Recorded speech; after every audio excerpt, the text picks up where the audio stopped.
আপনাদের দিদি হিসেবে আপনাদের কাছে আমি অনুরোধ করতে এসেছি, মুখ্যমন্ত্রী হিসেবে বলতে আসিনি, আমি আপনাদের দিদি হিসেবে বলতে এসেছি, যাতে আপনারা না ভাবেন হ্যাঁ আমি চিফ মিনিস্টার আছি,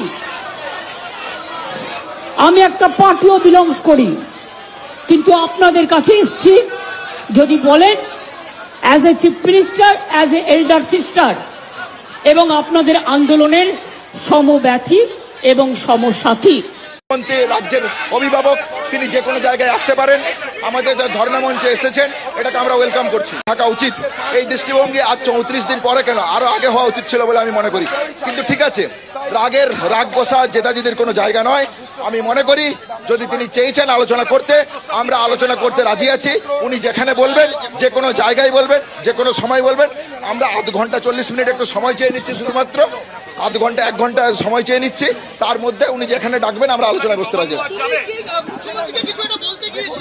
না, উনি আমাকে পরিচয় করিয়ে দিলেন যে আন্দোলনের মুখ বলে, একজন পুলিশ অফিসার পরিচয় করে দিলেন। সেই জায়গা থেকে উনি বললেন দেখো বাবু তোমরা কি করবে।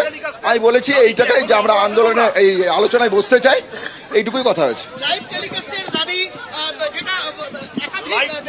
আমরা অতি দ্রুততার সাথে আলোচনায় বসতে চাই, এইটুকুই এই মুহূর্তে আমাদের